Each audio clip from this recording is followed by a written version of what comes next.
Hello friends, আমি রুমাস কিচেনে আপনাদেরকে স্বাগত জানাই। আজকে আমি আপনাদের জন্য আলু কাবলি ছোলা তরকারি রেসিপি নিয়ে এসেছি। তাহলে চলুন দেখে নিই কীভাবে বানাবো। আলু কাবলি বানানোর জন্য আমরা নিয়ে নিয়েছি এখানে কাবলি ছোলা সেদ্ধ। আলুটা একটু সেদ্ধ করে নিয়েছি। এখানে একটা বড় সাইজের পেঁয়াজ আমি কুচি করে নিয়েছি। আর আছে আদা রসুনের পেস্ট। আদা রসুনের সাথে একটা মিডিয়াম সাইজের পেঁয়াজও আমি পেস্ট করে নিয়েছি।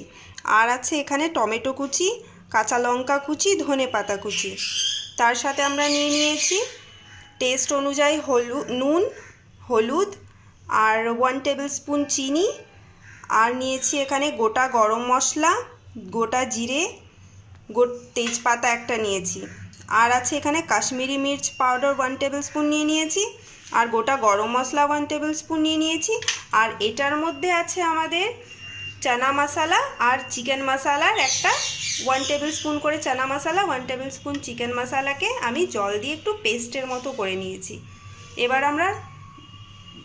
এবার আমরা সর্বপ্রথম গ্যাসের উপরে কড়াইটা গরম হতে দেব।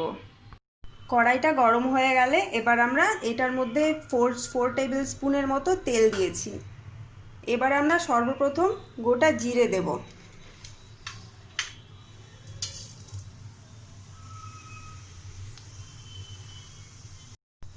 তার সাথে গোটা গরম মশলা এবং তেজপাতাটাও দিয়ে দেব।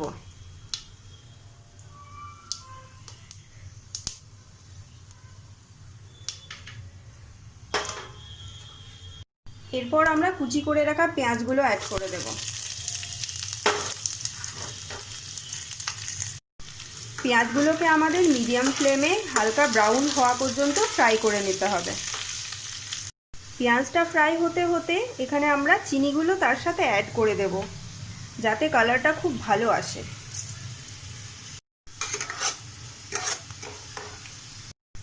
পেঁয়াজটা আমাদের গোল্ডেন ব্রাউন ফ্রাই হয়ে গিয়েছে। এবার আমরা এর মধ্যে আদা রসুন আর পেঁয়াজের পেস্টটা অ্যাড করে দেব।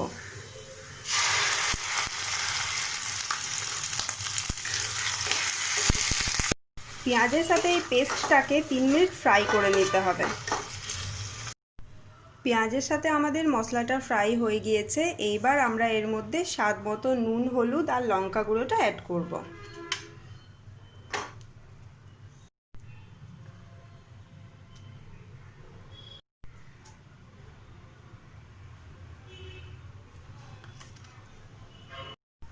তার সাথে আমরা এই মশলাটাও অ্যাড করে দেব, যেটা কি আমরা পেস্ট করে রেখেছিলাম।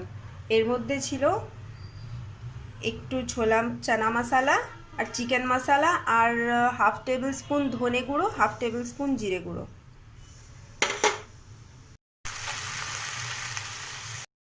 তার সাথে আমরা টমেটো কুচিটাও অ্যাড করে দেব।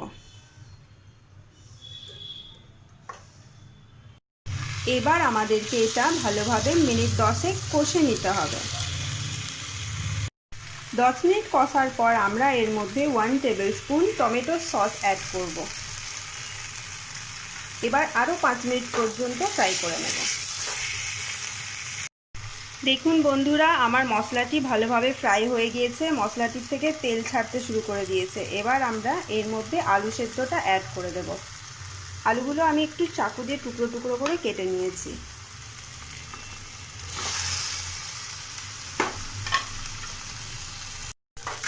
এবার আমরা আলুটা এর মধ্যে দিয়ে ফ্রাই করে নেব। তো এইভাবে আপনারা মশলাটা ভালোভাবে ফ্রাই হয়ে যাবার পরই আলুগুলো দেবেন, তাহলে ঘুগনির টেস্টটা খুব ভালো আসবে। আলুটা আমি মশলার সাথে ভালোভাবে 2 মিনিট পর্যন্ত ফ্রাই করে নিয়েছি।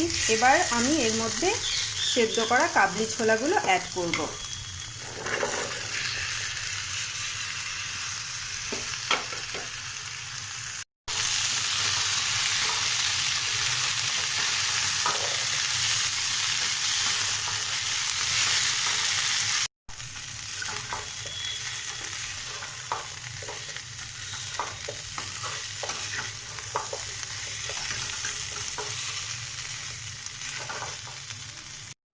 এটা আমি আরও 2 মিনিট পর্যন্ত একটু নেড়ে চেড়ে নিয়েছি।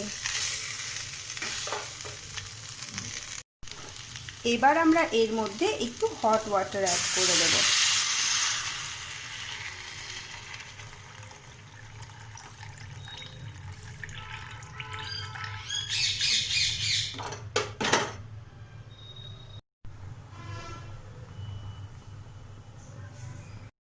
এটা আমরা 2 মিনিট পর্যন্ত ঢাকাটা দিয়ে ফুটিয়ে নেব। আমার ঘুগনি মোটামুটি হয়ে এসছে। এবার আমরা এর মধ্যে কাঁচা লঙ্কাগুলো অ্যাড করব।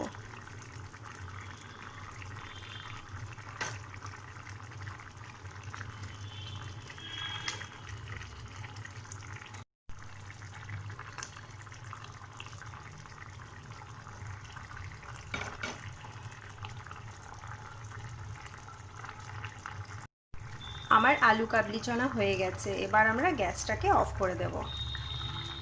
গ্যাসটা অফ করার পর আমরা কুচি করে রাখা ধনেপাতাগুলো দিয়ে দেব।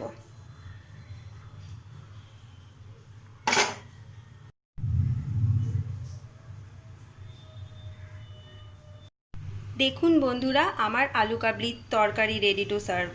এটা আপনারা রুটির সাথে, লুচির সাথে অথবা পরোটার সাথেও খেতে পারেন। এটা খেতে কিন্তু খুবই মজার।